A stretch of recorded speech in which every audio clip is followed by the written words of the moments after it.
Aleluia. Amados, hoje é uma data importante, amém? Parecida com a data que se comemora o aniversário de Jesus, o Natal. Há uma associação entre essas datas com algumas figuras.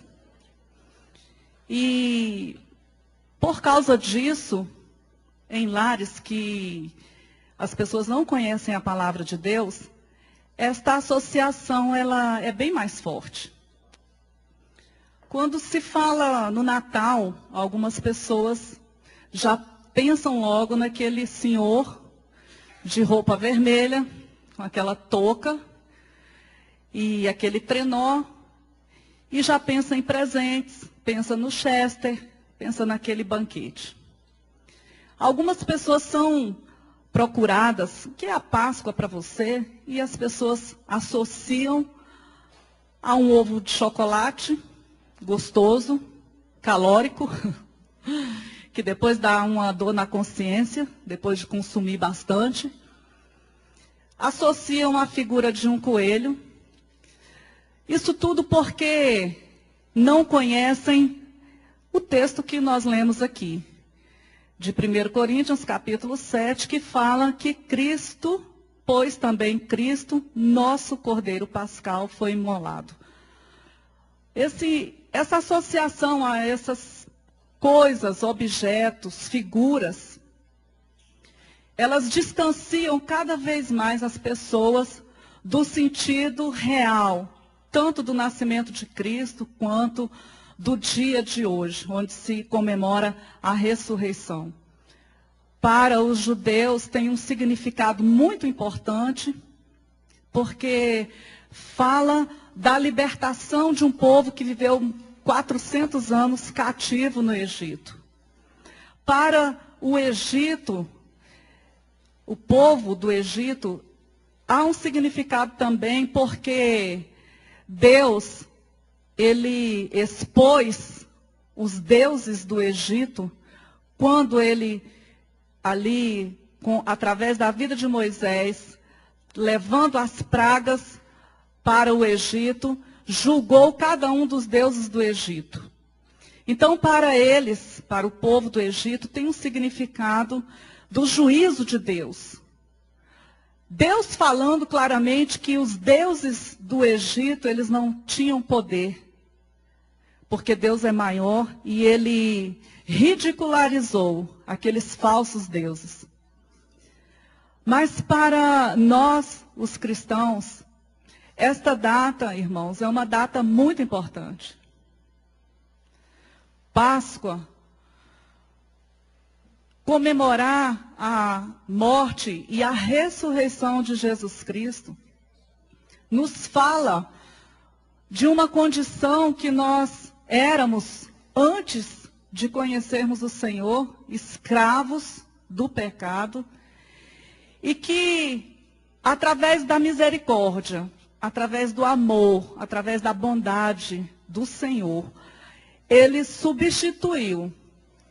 O próprio Filho dele veio em substituição pelos meus pecados e pelos seus pecados.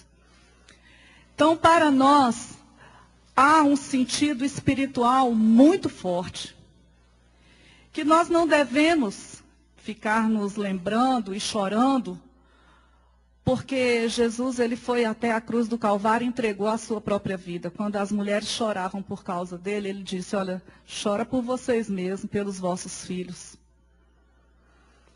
O mais importante, e se nós não tivéssemos consciência disso, não entendêssemos isso, a nossa fé seria vã.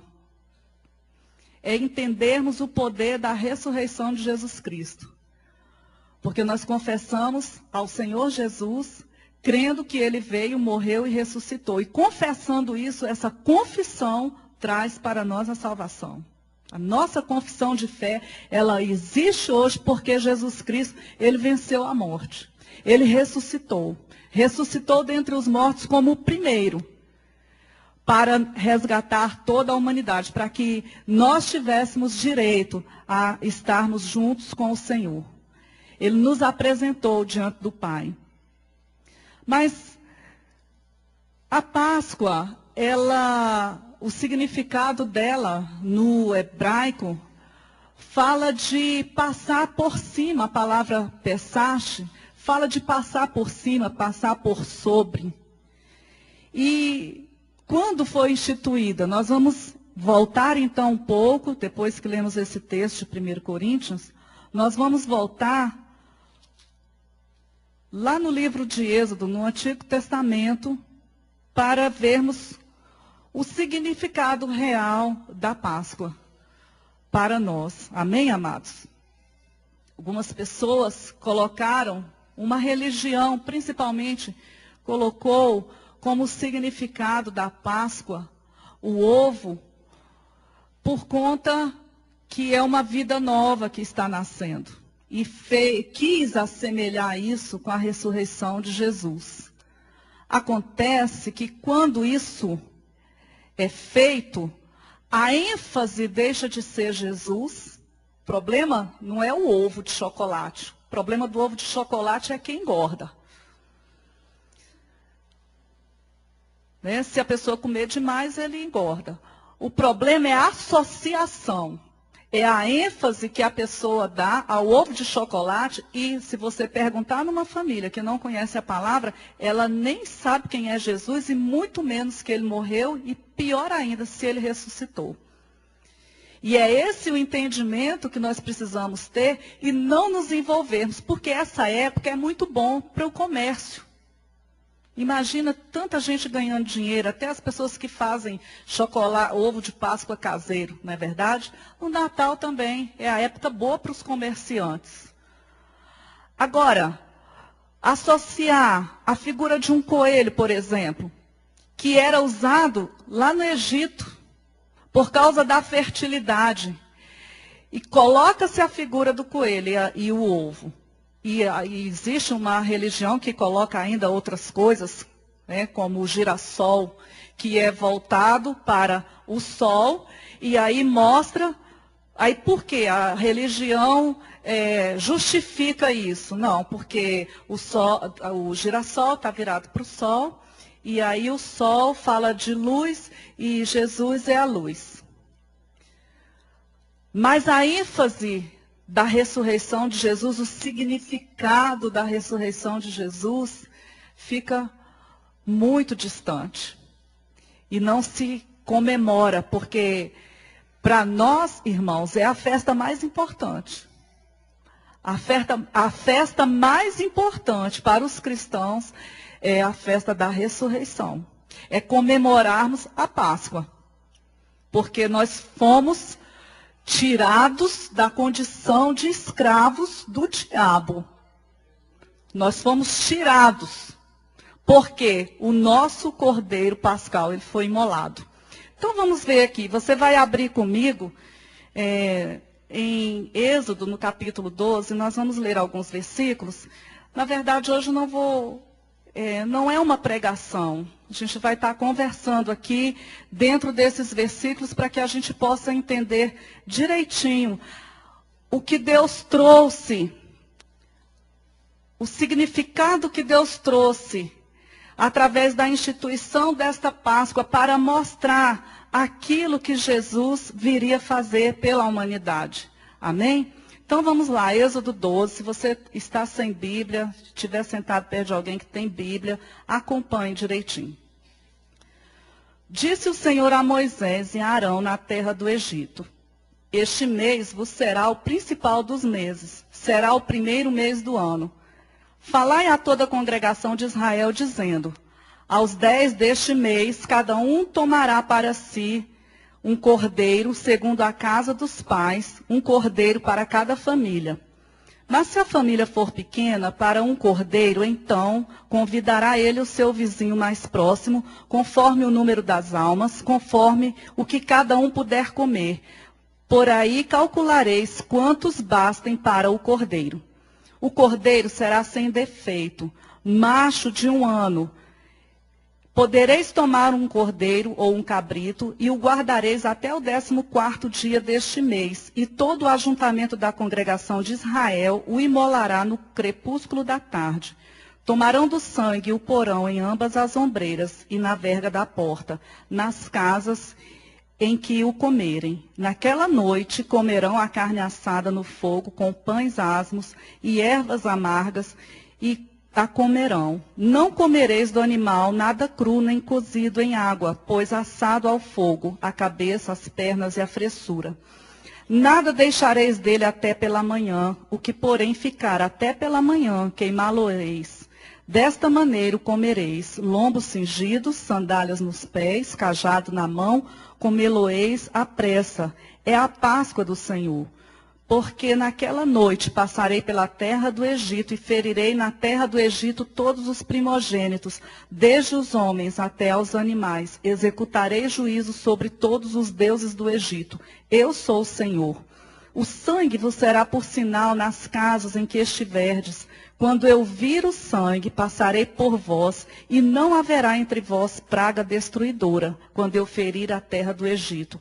Este dia vos será por memorial, e o celebrareis como solenidade ao Senhor nas vossas gerações, e celebrareis por estatuto perpétuo. 7 dias comereis pães asmos.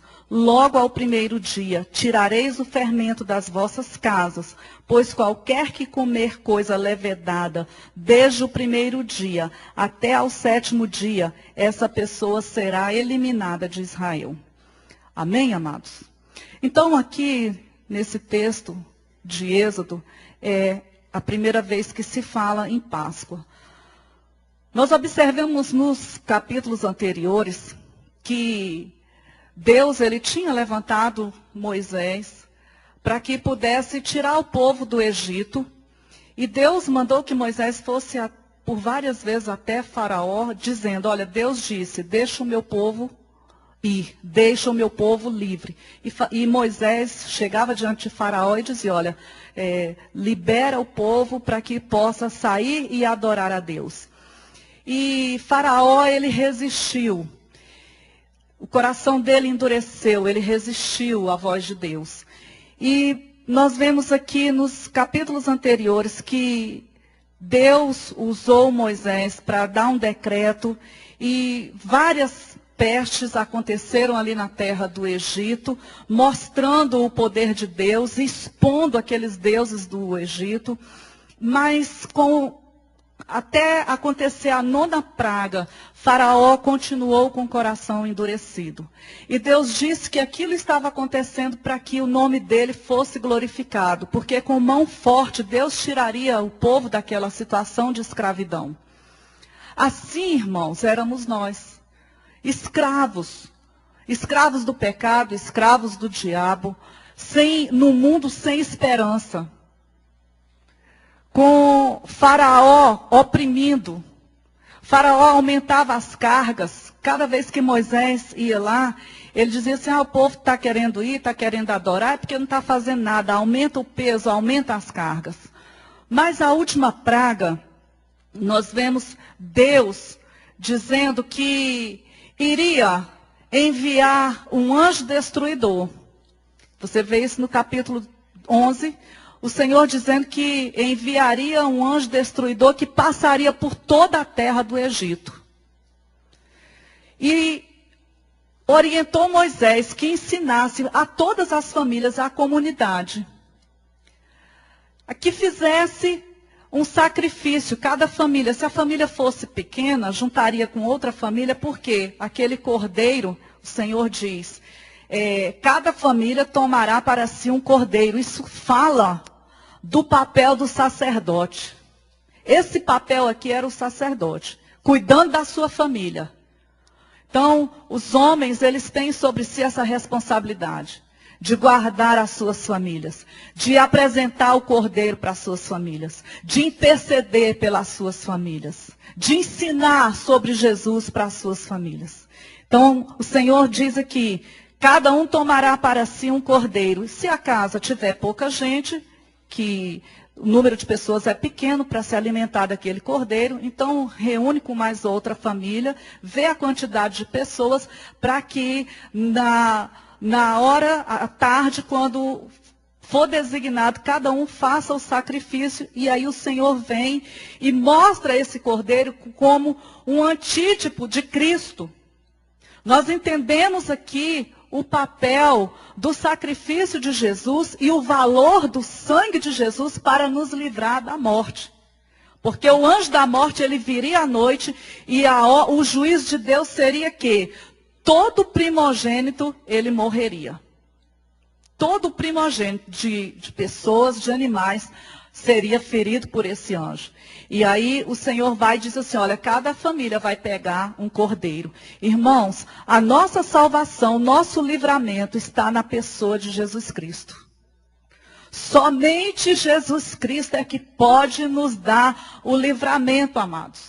De toda e qualquer situação de perigo, de morte, a pessoa que faz milagres, que nos liberta, que nos transforma, chama-se Jesus Cristo. É o Cordeiro de Deus que tirou o pecado do mundo. E aí o Senhor vem e diz, esse Cordeiro será sem defeito. Fala da pessoa de Jesus, porque a Bíblia diz que ele não pecou. Vamos abrir em 1 Pedro, capítulo 1, versículo 19. Gostaria que todo mundo abrisse, 1 Pedro, capítulo 1, versículo 19. Diz assim, mas pelo precioso sangue, como de cordeiro, sem defeito, sem mácula, o sangue de Cristo. Um cordeiro, aqui ele está falando, Pedro está falando, que nós fomos resgatados pelo precioso sangue de Jesus Cristo, um cordeiro sem defeito, sem pecado, sem mácula. Seguindo no capítulo 2 de 1 Pedro, no versículo 22, nós vemos assim, o qual não cometeu pecado, nem dolo algum se achou em sua boca. Ele nunca pecou. Ele nunca teve um pensamento impuro. Ele nunca falou uma palavra torpe. Ele é completamente santo. Por isso ele foi achado digno de abrir o livro. Porque ele é totalmente santo. Ele é totalmente puro. E o Senhor diz assim, olha, esse cordeiro que vocês vão sacrificar, ele terá que ser sem defeito, macho. Por que Deus deixou designado isso? Porque a nossa salvação aconteceu na pessoa de Jesus Cristo. E Deus já sabia, irmãos, que em muitas religiões as pessoas iriam atribuir a salvação a medianeiras de salvação, a mãe do Salvador. Então aqui nos mostra claramente que esse cordeiro sem defeito, macho de 1 ano, por que 1 ano? Porque ele viveu pouco nessa terra. Isso aqui tudo fala da pessoa de Jesus. Nós vamos entender a nossa salvação. Nós vamos entender o porquê que nós devemos celebrar, sim, ao nosso rei nessa noite. Então, macho de 1 ano, podereis tomar o cordeiro ou um cabrito e o guardareis até o 14º dia deste mês. E todo o ajuntamento da congregação de Israel o imolará no crepúsculo da tarde. Esse horário foi o mesmo horário, esse horário que Deus estabeleceu, foi o mesmo horário que Jesus foi crucificado. Isso fala entre 15 e 17 horas. Então Deus está mostrando aqui, Ele está revelando para a humanidade o plano de salvação, o plano de libertação. E Deus, Ele vai trazendo aqui, nisso aqui, irmãos, nós aprendemos o significado da Páscoa. Então o Senhor diz assim, olha, naquela noite vocês vão imolar no crepúsculo da tarde e vocês vão tomar do sangue. O sangue era colocado numa vasilha, sacrificava o cordeiro, colocava o sangue. E o Senhor diz então que as pessoas, cada família, dentro das suas casas, elas iriam pegar. Lá na frente nós encontramos aqui, no versículo 22 desse mesmo capítulo, o Senhor dizendo: tomai um molho de isopo, molhai-o no sangue que estiver na bacia e marcai a verga da porta e suas ombreiras com o sangue que estiver na bacia. Esse ramo de isopo fala da nossa fé. Para que o anjo não passasse, não atingisse as pessoas da casa, era necessário que a casa estivesse marcada nas vergas e nos umbrais com o sangue. Este isopo, irmãos, fala de uma erva que era fácil de ser encontrada e que as pessoas não tinham dificuldade nenhuma de encontrar para utilizar, para aspergir aquele sangue na porta. Isso fala da fé. A fé é para todo mundo. Todos nós temos condições, irmãos, ouvindo a palavra de Deus, porque a Bíblia diz que a cada um foi dada uma medida de fé, de crermos no poder do sangue de Jesus. E aplicarmos este sangue nas portas do nosso coração, para que nós estejamos livres do anjo destruidor. Então isso aqui fala da fé, e o Senhor ordena que coloque. Algumas pessoas dizem que colocava no umbral e colocava nas vergas da porta, isso fazia a marca de uma cruz.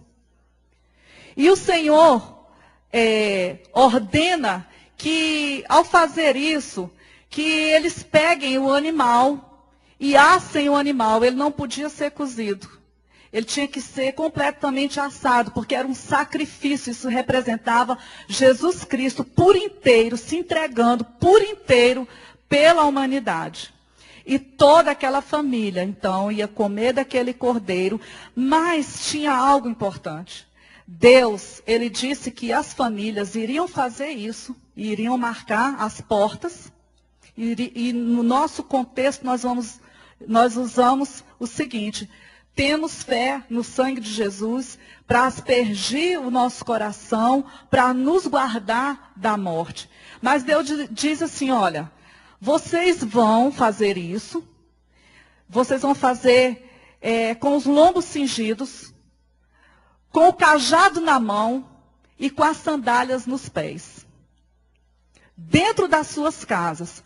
Ora, eles só usavam o cajado, a sandália, cingiam o lombo quando eles iam sair. Dentro de casa não tinha esse costume. E Deus foi e orientou para que fosse feito dessa forma. Por quê? Porque Deus disse para ele, para Moisés, antes, que o anjo passaria e que Deus daria o livramento. Qual foi o livramento? Quando o anjo da morte passou, que todos os primogênitos do Egito morreram, então o faraó mandou que aquele povo fosse embora e fosse embora correndo. Amados, trazendo para a nossa vida espiritual hoje, todos nós devemos estar dessa forma aqui.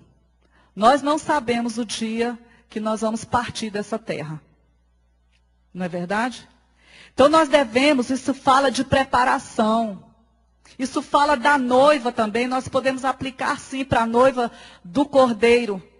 Estar preparada, estar pronta, estar arrumada, estar adornada. E aqui o povo precisava estar pronto, porque veio uma ordem para que eles fossem embora, e fossem embora correndo. Nessa última praga, Faraó resolveu liberar. Depois ele se arrependeu, é verdade, mas o nome de Deus foi glorificado, porque Deus disse: olha, esse povo que você está vendo aí, que está vindo atrás de você, que você está vendo hoje, nunca mais vocês verão. Porque o juízo de Deus foi estabelecido ali no Egito. Eles tinham falsos deuses. Faraó representa Satanás, o Deus desse mundo. E estava oprimindo ali o povo de Deus. Eles estavam como escravos. E então o Senhor diz: é a Páscoa do Senhor, é a obra redentora, é a obra de salvação, é a obra de libertação. Por quê? Porque o sangue daquele cordeiro estava marcando aquelas casas e o anjo, ele passava por cima. Ele não entrava, porque aquele povo estava protegido. Amados, o sangue de Jesus é a nossa proteção. É o sangue de Jesus que é a nossa proteção. Não é a pessoa andar armado. Se tem que andar armado, é policial, vai ter que andar armado. Mas a nossa proteção é Jesus Cristo, é o sangue de Jesus Cristo, que nos torna invisíveis aos olhos do adversário. Aleluia. Recentemente saiu aí na internet uma senhorinha crente, que o assaltante entrou na casa dela e ela pegou a Bíblia e começou a falar e ele foi embora. Foi uma coisa assim que foi bem divulgada na internet, até nos noticiários. Fé no poder de Jesus Cristo. Fé no sangue de Jesus Cristo. E aí o Senhor institui aqui e mostra para o seu povo como seria essa obra redentora. Mas acontece, irmãos, que o Senhor diz que eles teriam que comer com os pães, esse cordeiro com os pães asmos, ou seja, o pão sem fermento, e eles comeriam durante uma semana esses pães sem fermento. E o fermento, nós sabemos que na Bíblia ele é um símbolo do pecado. E o Senhor também fala que eles deveriam fazer essa refeição comendo ervas amargas, porque as ervas amargas eles estariam se lembrando do sofrimento deles quando escravos ali no Egito. E mostra também essas ervas amargas o sofrimento de Jesus, porque ele veio a este mundo e ele sofreu para nos resgatar. E o Senhor diz então que durante 7 dias eles também iriam celebrar a festa dos pães asmos, e que eles teriam que tirar todo o fermento da casa, porque qualquer um deles que comessem coisa levedada, desde o primeiro dia até o 7º dia, essa pessoa seria eliminada do meio de Israel.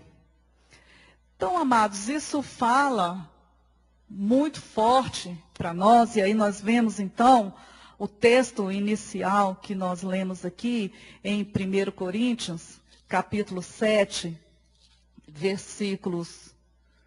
capítulo 5, versículo 7, onde o apóstolo Paulo instrui a igreja a lançar fora o fermento.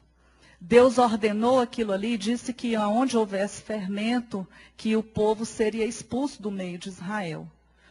Como o fermento simboliza o pecado, o apóstolo Paulo aqui está repreendendo, exortando a igreja de Corinto em relação ao pecado, em relação à impureza. Deus ordenou que essa festa ela fosse celebrada como uma ordem perpétua. E até hoje nós sabemos que os judeus, eles comemoram, é uma das festas mais importantes para eles e que eles comemoram. E nesse tempo aqui, depois que Jesus veio, morreu, ressuscitou, e nós vemos, como lemos hoje pela manhã, o apóstolo Paulo dizendo que as provas da ressurreição de Jesus foram incontestáveis, lá no capítulo 15, onde ele narra todas aquelas pessoas, os discípulos, Maria Madalena, as pessoas, os discípulos de Emaús, pessoas que tiveram mais de 500 pessoas de uma só vez que viram Cristo ressuscitado. Então, depois da ressurreição incontestável de Jesus, o apóstolo Paulo, ele vem aqui e a igreja estava sim celebrando a Páscoa. Mas ele quis mostrar para aquela igreja, e o que o Senhor quer nos mostrar hoje, é que nós devemos, amados, celebrar sim a ressurreição de Jesus, porque isso é importante para nós, senão a nossa fé seria vã. Mas nós devemos examinar nossa casa e lançar fora o fermento. E aqui, quando o apóstolo Paulo fala sobre esse fermento que leveda toda a massa, que contamina, o pecado contamina. O pecado num membro de uma família, ele destrói a família. Destrói não só a vida da pessoa, mas destrói a família. O pecado em uma pessoa, no seu local de trabalho, suja as outras pessoas, afasta as pessoas da presença de Deus. E ele está falando aqui para os crentes mesmo. Olha, vocês devem lançar fora o velho fermento. Aquele fermento que traz na vida das pessoas as obras da carne. E o que vocês devem fazer? Vocês devem ser como uma massa nova. Quantos são massa nova aqui nessa noite? Massa nova, sem fermento, sem pecado. Porque